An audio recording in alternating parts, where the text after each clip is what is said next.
Retrouvez l'intégralité des épisodes de cette série, ainsi que des dizaines d'autres œuvres inédites sur Tellington, notre plateforme dédiée à la fiction sonore, originale et autoproduite. Tellington est disponible sur Android, iOS et par navigateur. N'hésitez pas à vous abonner à la plateforme pour soutenir notre travail.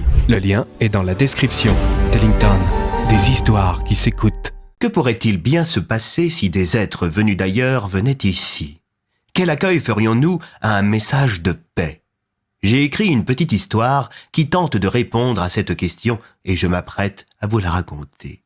Installez-vous confortablement, fermez les yeux et ouvrez grand vos oreilles. Soyez les bienvenus dans Super Flame Story.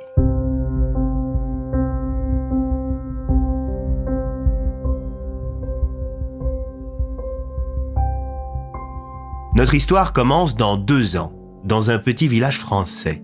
Didier Chauvin, un agriculteur, vient de se réveiller en pleine nuit parce que Marguerite, l'une de ses génisses, est sur le point de mettre bas. Bientôt, un petit veau allait s'ajouter au troupeau du paysan.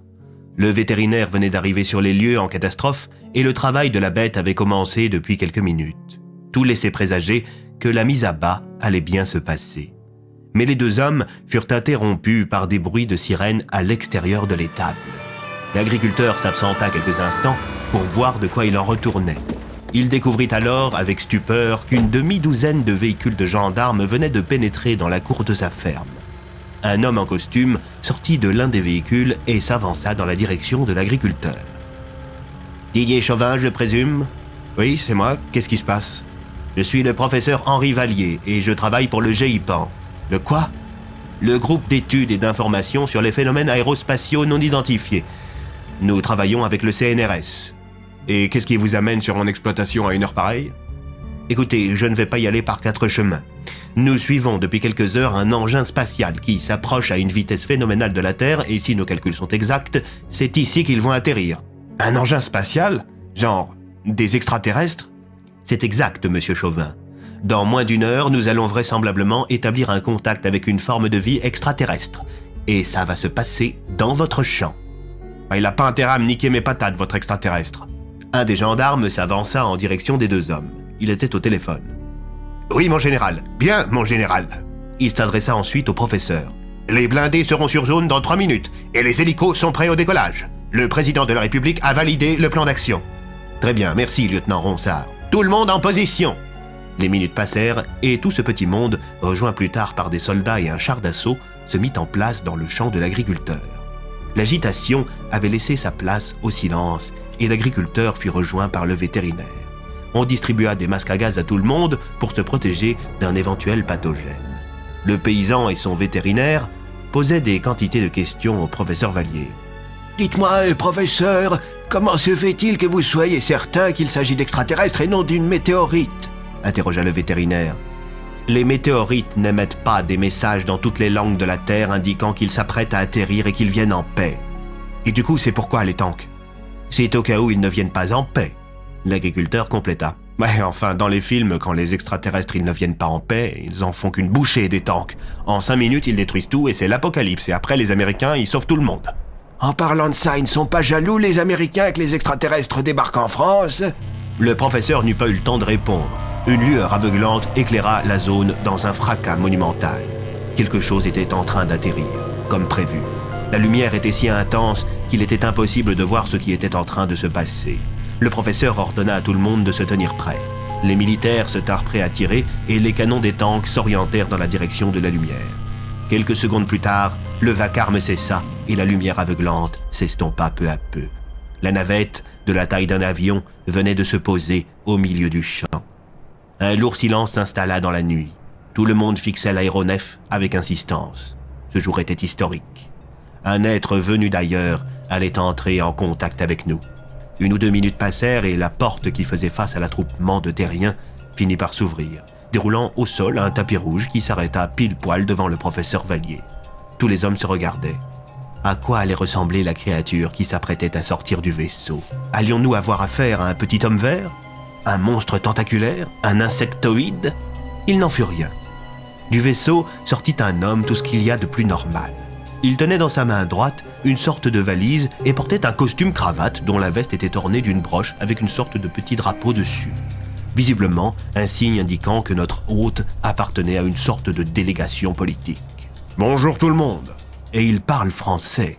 Le professeur Vallier s'avança. « Bonjour, je suis... » « Vous êtes le professeur Henri Vallier du GIPAN. »« C'est exact. » Le professeur affichait un air surpris.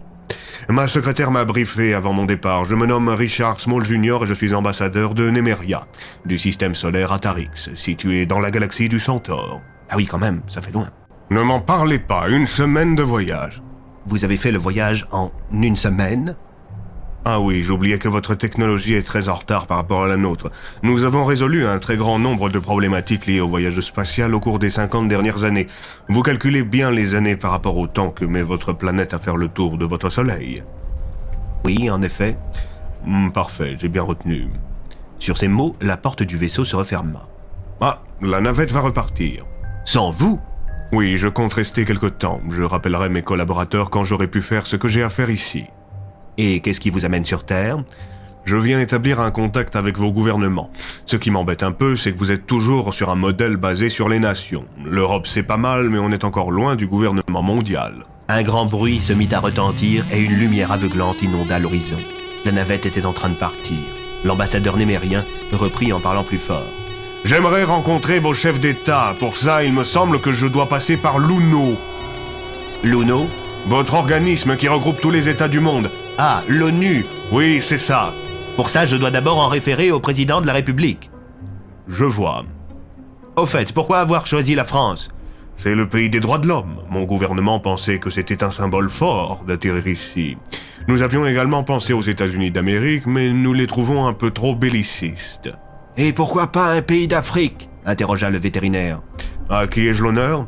C'est Michel, mon vétérinaire, s'exclama Didier. Ah, vous êtes un des membres du corps étatique français ? Non, je suis agriculteur. Vous avez atterri dans son champ, compléta le professeur. Je vois. L'Afrique n'est pas un continent suffisamment développé pour un accueil optimisé. Et il faudra me rembourser mes patates, parce que là, la récolte, elle est foutue avec votre atterrissage. Bien entendu, les frais seront intégralement pris en charge par Nemeria. Nous avons un budget dédié aux éventuelles destructions provoquées par nos atterrissages. Quelle est la monnaie sur cette planète ? Ça dépend des pays, mais tous les pays de l'Union européenne ont l'euro, répondit le vétérinaire. Ah oui, ça c'est un truc qu'il faut changer. Comment ça ? Interrogea le professeur Vallier. J'expliquerai tout ça lors de ma déclaration à l'ONU. Écoutez, si vous débarquez sur cette planète pour imposer des choses, je ne pense pas que ça va bien se passer pour vous. Bon, je me suis mal exprimé. Disons que j'apporte avec moi une somme de propositions de la part du gouvernement némérien. Quand pourrais-je les soumettre à vos gouvernants ? Pas avant au moins 48 heures et sans l'accord du président de la République, c'est impossible, répondit sèchement le professeur. Pourquoi 48 heures ? Mais vous venez d'une autre planète. Vous allez être placé en quarantaine, le temps de vérifier que vous n'êtes pas porteur d'un pathogène. Comme vous le voudrez, mais ce sera inutile. Nous avons éradiqué l'intégralité des maladies connues. Je comprends tout à fait, mais c'est le protocole. À ce propos, monsieur Chauvin, vous êtes aussi placé en quarantaine. De quoi ? Mais pourquoi ? Vous n'avez pas mis le masque qui vous a été distribué. Bah, j'ai pas besoin de ça, moi, j'ai une santé de fer. Le professeur fronça les sourcils. Ce n'est pas négociable. Mais qui va s'occuper de mes bêtes ? Elles pourront bien tenir 48 heures, non ? Bah, je sais pas trop. La discussion continua quelques instants et l'agriculteur ainsi que l'ambassadeur némérien furent embarqués dans un véhicule sanitaire en direction de la zone de quarantaine aménagée dans une base militaire non loin de là. Dans le véhicule, Didier commença à discuter avec l'ambassadeur némérien. Alors comme ça, vous venez d'une autre planète ? En effet. C'est marrant, je vous aurais pas imaginé comme ça. C'est-à-dire ? Bah, je vous voyais plus vert ou gris avec une grosse tête, genre créature de Roswell. Je ne connais pas de Roswell, mais je saisis l'idée. Enfin bref, tout ça pour dire que je trouve très intéressant que vous soyez un humain. Oh, vous savez, il y a beaucoup d'humains dans l'univers. À chaque fois qu'une autre civilisation humaine débarque sur une autre planète qui n'est pas suffisamment avancée en termes de voyage spatial, ça choque. Tu m'étonnes, nous sur Terre, on pense tous avec notre petit nombril et on est persuadés d'être les seuls de l'univers, et la plupart des gens ne pensent qu'à eux. C'est dommage, mais avec ma venue, je pense que les mentalités vont évoluer.